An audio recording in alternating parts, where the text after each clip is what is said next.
जय हिंद बच्चों। आज के इस वीडियो में हम यूनिट 1 की reading B beautiful blue planet के बारे में पढ़ेंगे। और इस पार्ट को पढ़ने के लिए सबसे पहले आप अपनी बुक खोल लीजिए। बुक पे पेज नंबर 18 आप खोल लीजिए और जैसे जैसे मैं बोलते जाऊंगा आप उस लाइन पर अपनी उंगली रखते जाइएगा ताकि आपको और अच्छे से समझ में आए कि सर जो है कहाँ पर पढ़ा रहे हैं। तो चलिए हम पार्ट जो है स्टार्ट करते हैं। Reading B beautiful blue planet मतलब सुंदर नीला ग्रह। Looking down at you planet Earth, I remember you as a beautiful blue. Now your oceans are black with oil, look closely, you know it is true. Your rain forests are all gone now and your ground is sickly brown. What in the world have they done to you, pretty planet in the round. मतलब इसका अर्थ ये हुआ कि इस कविता में जो कवि है उसने हमारे पृथ्वी की दुर्दशा के बारे में वर्णन किया है कि कैसे एक समय पृथ्वी जो है एक सुंदर नीला ग्रह कहलाती थी, क्योंकि इसमें जो है पानी जो है बहुत ही खूबसूरत जो है वो दिखाई देता था। लेकिन आज वही पृथ्वी जो है अब वो सुंदर नीला ग्रह नहीं रह पाई है, क्योंकि हमारे जो महासागर है वो तेल की गंदगी की वजह से जो है वो काले हो गए हैं। इसके अलावा हमारे जो वृष्टिवन है, रेन फॉरेस्ट जो है वृष्टिवन, वो सब धीरे धीरे करके विलुप्त होते जा रहे हैं। साथ ही जो ज़मीनें हैं वो भी अब जो है वो बंजर हो गई है, जो पहले बहुत ज़्यादा मात्रा में फसल पैदा करती थी। Your white clouds once held fresh water, now they are filled with acid rain. Your plains are barren with erosion, they were once overflowing with grain. When did your clouds turn such deadly grey? Your air is impossible to breathe. Didn't your stewards even notice before they started to gasp and wheeze? Could the powers that be not save you from such dismissal? And मतलब इसका अर्थ ये हुआ कि पहले जो बादल हुआ करते थे वो बहुत सफ़ेद रंग के हुआ करते थे, ठीक है। और सफ़ेद बादल जो है कभी ताजगी भरी बारिश का पानी जो है वो बरसाते थे, लेकिन आज वही बादल जो है प्रदूषण की वजह से काले हो गए हैं और बारिश के समय जो पानी आता है वो उतना ताज़ा नहीं होता है, यानी कि उसमें अम्ल की जो मात्रा है वो काफ़ी बढ़ गई है और वही अम्ल जो है वो पृथ्वी में बारिश बन के जो है वो गिरता है।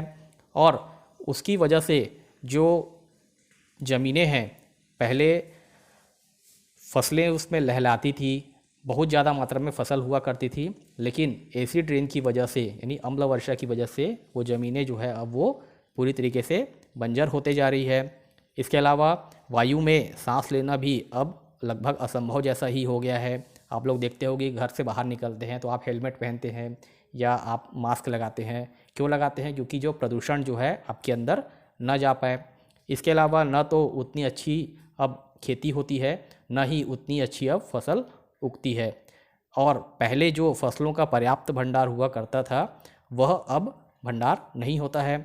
क्या इस पृथ्वी के रखवालों ने कभी इस पर ध्यान देने की कोशिश नहीं की? यानी कि हमने, हमारे जो पहले के जो लोग थे, यदि उस समय अच्छे से ध्यान दिए रहते तो आज के समय हमें इन सब समस्याओं का सामना नहीं करना पड़ता।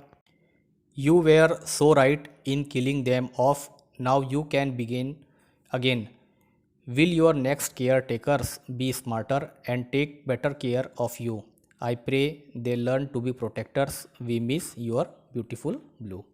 मतलब इसमें कवि जो है वो बोलता है कि लेकिन इतना सब कुछ हो चुका है, कोई बात नहीं, लेकिन अब हमको समय आ गया है कि अब हम जाग जाए और हम आने वाली जो नई पीढ़ी है, यानी हमारे आगे आने वाली जो अन्य पीढ़ी है, उसको हम एक हरा भरा सुंदर और नीला और उपजाऊ ग्रह हम उनको दें। और ये हम तभी दे सकते हैं जब हम प्रदूषण को कम से कम करने का प्रयास करेंगे, और साथ ही हम अपने आगे आने वाली पीढ़ी को ये ज्ञान भी दें कि हमको कैसे अपने पृथ्वी को फिर से एक ब्यूटीफुल ब्लू प्लैनेट यानी सुंदर नीला ग्रह बनाना है। तो उम्मीद करता हूँ बच्चों आपको ये पाठ समझ में आ गया होगा। कुल मिला के इस पाठ में जो कवि है वो ये बताना चाहता है कि हमको अपने प्रयासों से प्रदूषण को कम से कम करने का प्रयास करना है। प्रदूषण के बारे में तो आप जानते ही होंगे, जैसे वायु प्रदूषण है, जल प्रदूषण है, ध्वनि प्रदूषण है ना, और भी बहुत सारे प्रकार के प्रदूषण होते हैं। तो इन प्रदूषणों से हमें अपनी पृथ्वी को बचाना है, और यदि हम अभी से इसको बचाने का प्रयास करेंगे तो भविष्य के लिए ये हमारे लिए बहुत अच्छा होगा। अब हम आगे देखते हैं मीनिंग इन द कॉन्टेक्स्ट, यानी कि शब्दार्थ। तो सबसे पहला है ब्यूटीफुल ब्लू। तो इसका अर्थ क्या होता है? The water bodies on the earth is thus also known as beautiful planet. मतलब पानी वाला ग्रह, अपन इसको बोल सकते हैं सिंपल भाषा में, पानी वाला ग्रह या नीला ग्रह या पृथ्वी ग्रह, इसको हम बोलते हैं। दूसरा है black with oil, means oil well spills and waste on the surface of the ocean. मतलब महासागर का जल प्रदूषण। आपने देखा होगा कि प्रदूषित जो पानी रहता है ना, उसको किसी न किसी माध्यम से महासागर तक पहुंचा दिया जाता है, और महासागर तक पहुंचाने के बाद जो महासागर का जो पानी का जो रंग है वो नीला से जो है वो काला हो जाता है। तो उसी को इसने इसमें बताया है।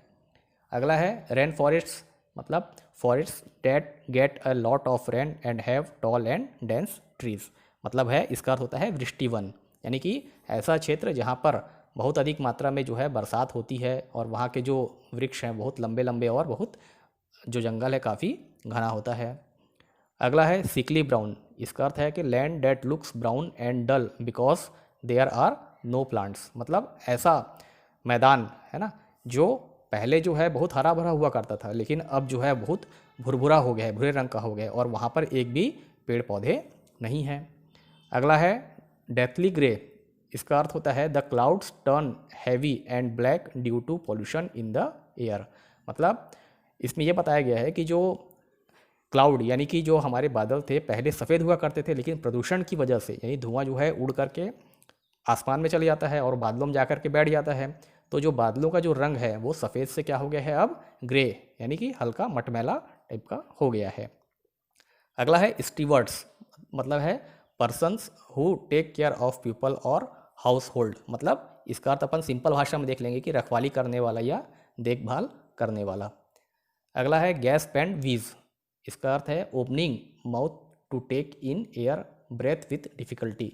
मतलब बहुत कठिनाई से सांस लेना। मतलब जैसे भी हम सांस लेने के लिए मुंह खोलते हैं है ना, या नाक से जो सांस लेते हैं तो हम बहुत कठिनाई से ले पाते हैं, इसको इसने बताया है गैस पेंड वीज के रूप में।